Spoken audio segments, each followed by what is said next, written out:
कहानी की शुरुआत एक तेज गाड़ी से होती है। इस गाड़ी को मिलर चला रहा था और उसके साथ ही उसकी बीवी नीना बैठी थी। गाड़ी के पीछे मिलर का छोटा भाई लेमन और उसकी लवर सिल्वा बैठी थी। इन दोनों के बीच मिलर और नीना का बेटा लुई भी बैठा था। यह सभी लोग जंगल की तरफ जा रहे थे, जहाँ इनका तीसरा भाई रहता था। कुछ देर बाद शहर को काफी पीछे छोड़कर यह एक घर तक पहुँच जाते हैं। यह घर हेनरी का था, जो मिलर और लेमन का बड़ा भाई था। मिलर उसे बताता है कि गाड़ी में हमारे पिता की अस्थियां हैं और हम नदी किनारे जा रहे हैं। दरअसल पिछले हफ्ते ही इनके पिता की मौत हुई थी। इनके पिता की इच्छा थी कि उसकी अस्थियां उसके पुराने घर में रखी जाए। यहाँ अस्थियों का मतलब है मरने वाले की मनपसंद चीजें। कुछ ही देर बाद तीनों भाई दो अलग अलग गाड़ियाँ लेकर नदी की तरफ जाने लगे। एक लंबा सफर करने के बाद वो एक घर तक पहुँच जाते हैं। यह घर तीनों भाइयों के पिता का था और इनके पिता का बचपन इसी घर में बीता था। घर की खूबसूरती देखकर सभी हैरान हो गए। घर में अस्थियां और अपना सामान रखकर सभी घर के आसपास टहलने लगते हैं।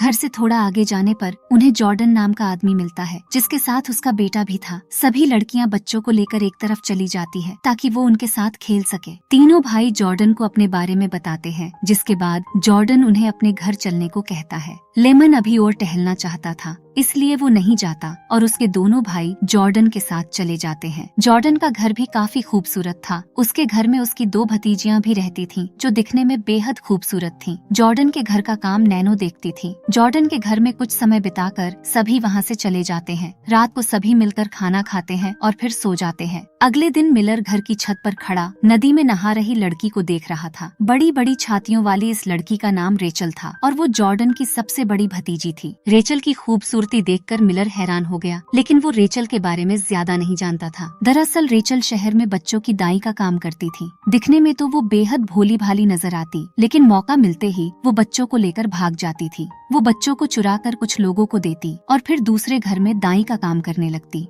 रेचल की खूबसूरती देखकर मिलर उसके पास आ गया। रेचल की गुफा में भी आग लगी हुई थी, जिसके बाद दोनों एक खाली स्टोर में जाकर शुरू हो जाते हैं। गर्मी निकालने के बाद मिलर उससे पूछता है कि तुम जंगल में कब से रह रही हो। रेचल उसे बताती है कि मैं इसी जगह पली बड़ी हूँ और कभी कभी काम करने शहर चली जाती हूँ। उधर लुई भी घर से निकलकर अकेला ही टहलने लगा था, लेकिन जल्दी ही कोई उसे अगवा कर लेता है। थोड़ी ही देर बाद मिलर लुई को खोजने लगा, क्योंकि उसे लुई कहीं भी नजर नहीं आ रहा था। काफी खोजने के बाद भी जब उसे लुई नहीं मिलता, तो वो अपने दोनों भाइयों के साथ लुई को खोजने का फैसला करता है। नीना और सिल्वा सुबह ही जंगल में घूमने चली गई थी और मिलर उनके आने से पहले लुई को खोजना चाहता था। लुई को खोजते खोजते तीनों भाई एक पुरानी फैक्ट्री में पहुंच गए। यह फैक्ट्री कई सालों से बंद पड़ी थी। मिलर गलती से एक मशीन चला देता है और उसकी तेज आवाज सुनकर हेनरी ने अपने कानों पर हाथ रख लिए। हेनरी को तेज आवाजों से डर लगता था और इसी बीच उसे पास वाले टेबल के नीचे कुछ नजर आता है। मशीन बंद होने के बाद वो जल्दी जल्दी टेबल हटाता है। टेबल के नीचे एक गुप्त तहखाना था और हेनरी की नजर इसी पर पड़ी थी। अब सबसे पहले हेनरी तहखाने में जाता है। नीचे उसे दीवारों पर कुछ लिखा हुआ नजर आता है और वो उन्हें पढ़ने लगा।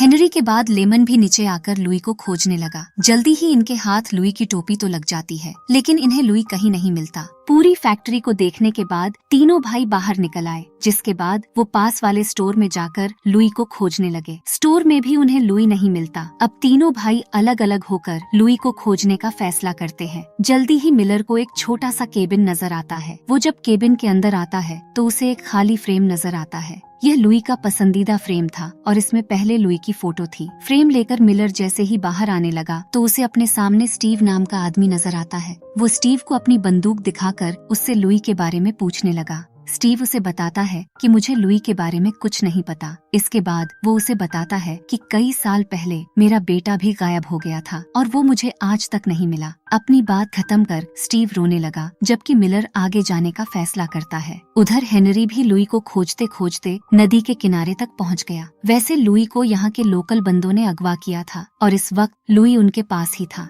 उन्हें पता चल गया था कि लुई का परिवार उसे खोज रहा है, जिसके बाद यह लोग उन्हें रोकने का फैसला करते हैं। दूसरी तरफ हेनरी अभी भी नदी के पास लुई को खोज रहा था और इसी बीच उसके पास दो पुलिस वाले आते हैं। वो हेनरी को बताते हैं कि हमें एक बच्चा मिला है। हेनरी उनसे पूछता है कि वो बच्चा कहाँ है। पुलिस वाले उसे बताने ही लगते हैं कि तभी एक लोकल लड़का पीछे से वार कर हेनरी को बेहोश कर देता है। उधर मिलर लुई को खोजते खोजते जॉर्डन के घर तक आ गया, लेकिन रेचल अपनी खास बंदूक से उसे भी बेहोश कर देती है। कुछ देर बाद रात हो गई। लेमन जब घर लौटता है तो मिलर की बीवी नीना उसे मार देती है। लेमन की मौत देखकर उसकी लवर सिल्वा दुखी हो गई, लेकिन रेचल और नीना उसे समझाती है कि लेमन का मरना जरूरी था। अब कहानी अगले दिन से शुरू होती है। मिलर को एक जगह पर बांधा हुआ था और उसके सामने इस जगह का सरदार बैठा था। मिलर उससे पूछता है कि लुई कहाँ है। अब सरदार कहता है, हम हर साल अपने देवता को खुश करने के लिए उसके पास एक बच्चा भेजते हैं ताकि वो हमारे देवता की सेवा कर सके। अगर हमने हमारे देवता को खुश नहीं किया तो वो गुस्सा कर जाएगा और यह पूरी जगह नदी के पानी से भर जाएगी। जी हाँ दोस्तों, यहाँ के रहने वाले सभी लोग सिरफिरे थे जो अपने देवता को खुश करने के लिए कुछ भी कर सकते थे। रेचल भी यहाँ की रहने वाली थी, इसीलिए तो वो बच्चे चुराकर यहाँ भेजती थी। थोड़ी ही देर बाद सरदार एक रिवाज करने लगा। लुई को एक पुराने पेड़ से बंधा हुआ था और उसके सामने ही उसका पूरा परिवार लेटा हुआ था। लेमन की लवर सिल्वा, मिलर की बीवी नीना भी नीचे पड़ी थी। सरदार और उसके आदमी लुई को सांप से कटवाने वाले थे ताकि वो उनके देवता के पास जाकर उसकी सेवा कर सके।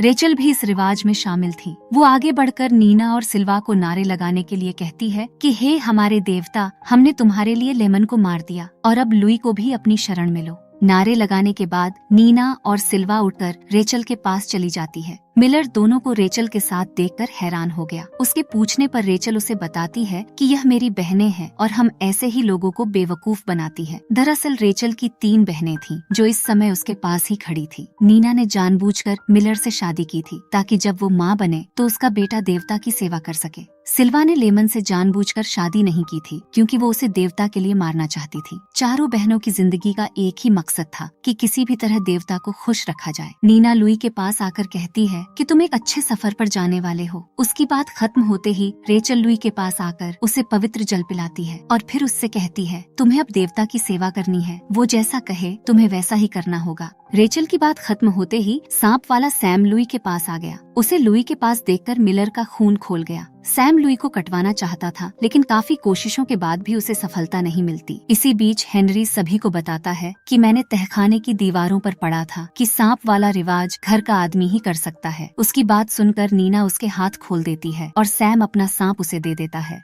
हेनरी अब धीरे धीरे लुई की तरफ बढ़ने लगा था लेकिन मौका देखकर वो लोकल बंदों पर टूट पड़ता है। इसी बीच मिलर के भी हाथ खुल जाते हैं और वो भी लड़ाई में टूट पड़ता है। दोनों भाइयों ने जल्दी ही सभी लोकल बंदों को मार दिया। रेचल और उसकी बहनें डर कर भाग जाती है। लड़ाई में सरदार लुई को मारने की कोशिश करता है लेकिन हेनरी उसे रोकने की कोशिश करता है। सरदार हेनरी पर गोली चलाता है लेकिन मरते मरते हेनरी भी उसे रगड़ देता है। कहानी के आखिर में मिलर और लुई जिंदा बच गए थे। दोनों भाइयों ने उन सभी लोगों को मार दिया था जो देवता को खुश करते थे। रेचल और उसकी बहनों के बारे में कोई नहीं जानता था कि वो कहाँ चली गई। हमारी वीडियो देखने के लिए बहुत बहुत धन्यवाद।